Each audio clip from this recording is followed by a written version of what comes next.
விஷயம், நீங்கள் அமித்ஷா பனையூருக்கு வர்றது உறுதியாயிடுச்சு. பனையூரில் பங்களா ரெடி ஆகி கொண்டிருக்கிறது. அவர் வர்றது உறுதியாயிடுச்சு.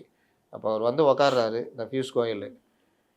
பாஜக தரப்புலேருந்து 30 தொகுதிகள் 40 கொடுத்துருக்காங்க, 30 கேட்குறாங்க, 25 வரைக்கும் இவர் கிட்டத்தட்ட ஒத்துக்கிட்டு இருக்கிறாங்க.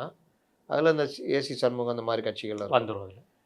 இதில் அவங்க கேட்குறது என்னென்னா, நாங்கள் இனங்கண்ட தொகுதிகள், எங்களுக்கான வெற்றி பெறக்கூடிய வாய்ப்புள்ள தொகுதிகளை கொடுங்கன்னு.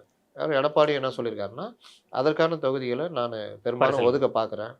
ஏன்னா எங்களோட பயணம் செய்கிற கட்சி நீங்கள் தான், நீங்கள் ஜெயிச்சாதான் எங்களுக்கும் துணையாக இருக்கும் அப்படின்ற அடிப்படையில் அவர்களுக்கான இது. சென்னையில் 2-3 தொகுதிகள் இதை கொடுக்க போகிறாங்க போல். அதனால் ஒரு 25 தொகுதிகள் கெட்டி 30 வரைக்கும் கூட நீளலாம். இதுதான் இவருடைய இது. சுமூகமாக போயிட்டு இருக்குது. நீங்கள் பியூஷ் கோயல் அப்புறம் எடப்பாடி பார்ப்பாரு, கிட்டத்தட்ட அது சுமூகமாக முடியும். தொகுதிகளும் கிட்டத்தட்ட சுமூகமாக முடியறதுக்கு வாய்ப்பு இருக்குது. அதாவது எண்ணிக்கை தாண்டி தொகுதி அப்படின்றது தான் ஆகும். ஓபிஎஸ் இன்னைக்கு இறுதி முடிவை சொல்லணுங்க. என்ன சொன்னாங்க இன்னைக்கு?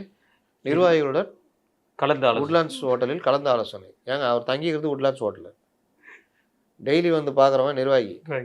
இன்னைக்கு என்ன சொல்லிட்டாப்புல, ஏன்பா எல்லாம் சேர் அப்படி இப்படி மாற்றி போட்டு உட்காரு. என்னன்னா நிர்வாகி கூட்டம்பா, ஏன்னா டெய்லி தானே உட்காந்து பேசுகிறோம், இன்றைக்கி நிர்வாகியாக பேசுகிறோம். அதனால் அப்படி உட்காந்து பேசு, என்ன பண்ணலாம் இப்படி சொல்லிக்கிறாங்க. ஒரு 3 சீட்டு கொடுப்பாங்கன்னு நினைக்கிறேன், எனக்கு என் பிள்ளைக்கு. மீதி யாராவது ஒருத்தர் யாருன்னு சொல்லுங்கப்பா, அவங்களுக்குள்ளே அடிச்சிக்காமல் வாங்கப்பா அப்படின்னு. இந்த மாதிரி தான் ஒரு நிர்வாகி கூட்டம். உடனே சொல்லுங்கள், இன்றே சொல்லுங்கள். நெருக்கிய நிர்வாகிகள் ஒரு மண்ணும் கிடையாது. அதனால் மேலே இருந்து சித்தப்பா சொல்லிட்டாரு, சித்தப்பா பனையூருக்கு வந்துடுவார். இனிமேல் கவலை இல்லாமல் டெய்லி போய் பனையூரில் காத்து கிடக்கலாம், பார்க்கலாம். ஹோட்டலில் தேவையில்லாமல் ஸ்டே பண்ண ஆமாம், ஸ்டே பண்ண தேவையில்ல.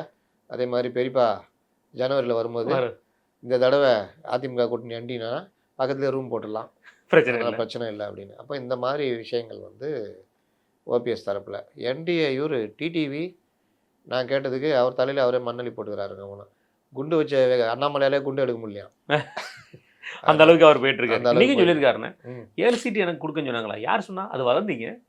நான் என் கூட கூட்டணி இங்கே தமிழகத்தில் கூட்டணி கட்சியோட தலைவர்கள் என்கிட்ட பேசிகிட்டு இருக்காங்க அப்படின்னு இருக்காப்புல.